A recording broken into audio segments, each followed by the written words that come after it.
Welcome to the flipped lesson on Greek dramas, Oedipus and Antigone from Sophocles. The purpose of this lesson will be to discuss some important background information and topics needed to be understood before you can fully comprehend and understand the importance of his plays.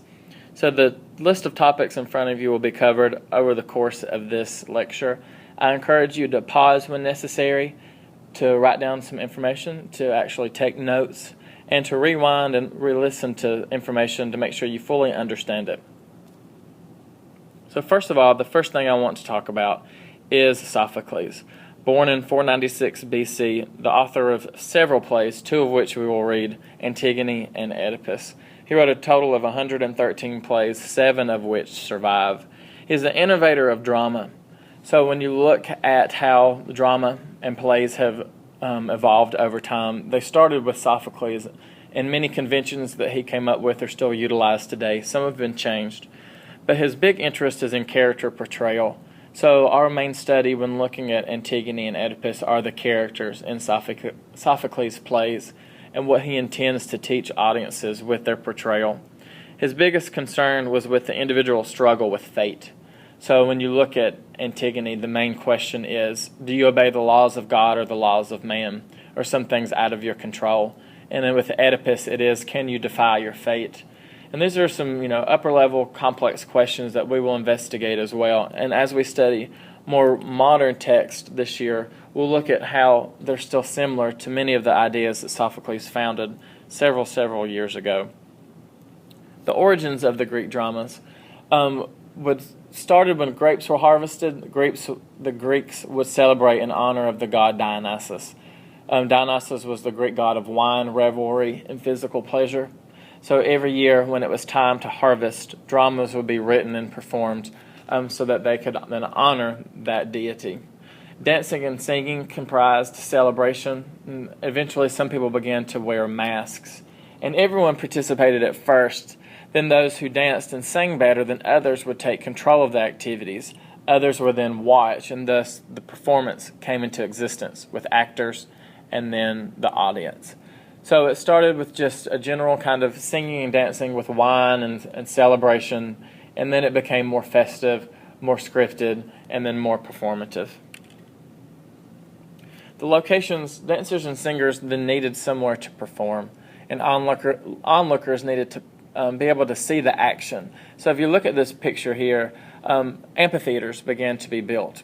There are actually some ruins that are still in existence today, and many replicas that have been built to kind of celebrate and honor and that are preserved to look at these Greek theaters. They're open to the sky because obviously they did not have electricity, so they would utilize the natural sunlight for their performances.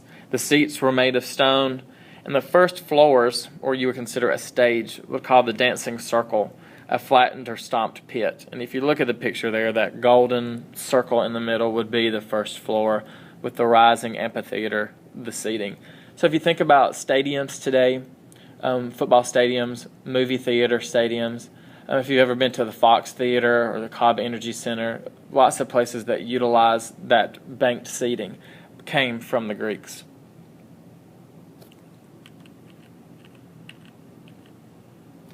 The performance details, there were some very strict rules for certain things, one of which was there was no violence that was shown on stage. If there was some kind of violence, it was done off stage, so where it could not be seen, and the actors would simply comment on it. Tickets were free, so you would just come and watch it. You didn't have to pay anything at first, because the performances were funded by patrons that were very rich, so they would pay to have these performances put on, and you could come and enjoy it at your own leisure. There were awesome acoustics because of the way these stadiums were built, and great visibility. Things that are very hard to replicate today that were naturally done by the Greeks. Simple props were used, elaborate costumes at times, some masks, but then very simplistic from there. A lot of what is supposed to be visualized or used is simply said in the script. And then the performances originally were just once a year at the Feast of Dionysus before they became more conventional and more performative. If you were a performer, you could be a man only at the start. Only men were actors or in the chorus. It was not the females' place.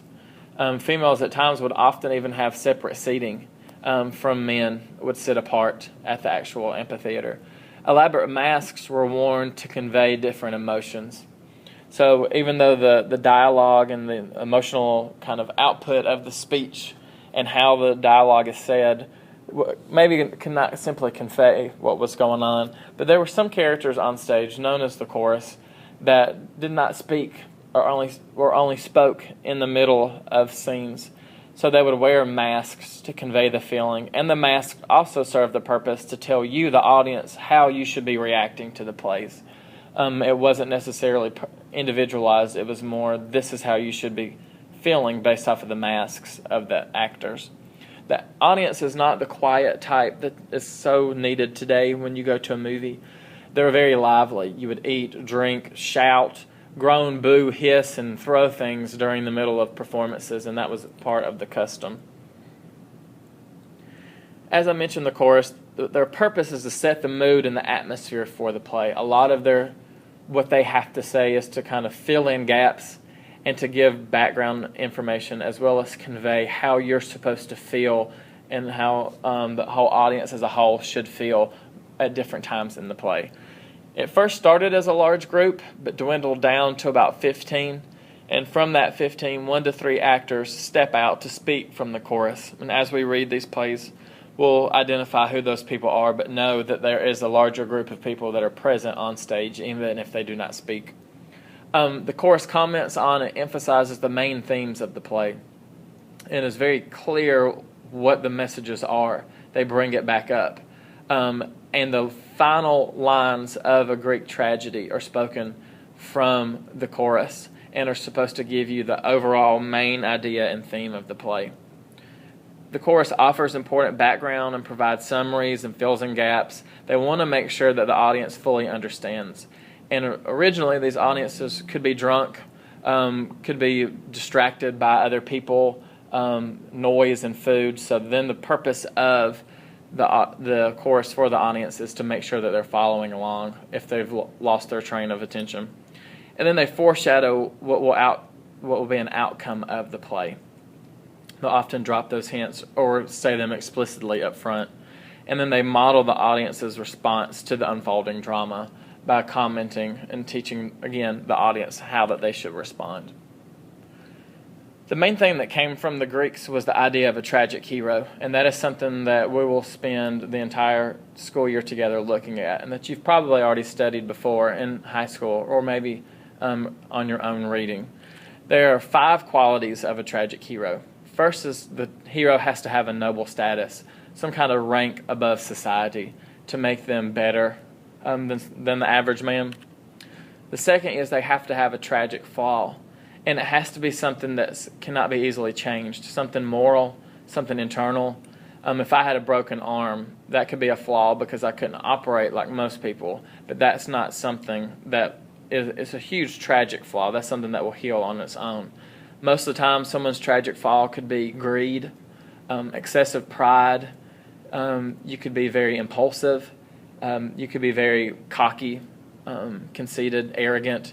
Those kinds of traits that would cause you to act in improper, amoralistic ways. So after those two, the tragic hero has to fall from that noble status called the fall from grace. Something has to happen where you lose your rank. The most important is the 4th of 5 steps, the enlightenment. There's a tragic end that happens, whether it's death, exile, something grave of that nature. But before that tragic hero has to have an awakening, an enlightenment, and know that he or she has done wrong, was wrong, and has to change. Many heroes fit 4 of these 5, but in order to be a tragic hero, there has to be that enlightenment where that person then understands completely that it is a wrongdoing and that they have been changed from their ways. That are the 5 qualities. When we look at Oedipus and Antigone, there's some key conventions of the Greek times that are present in these plays.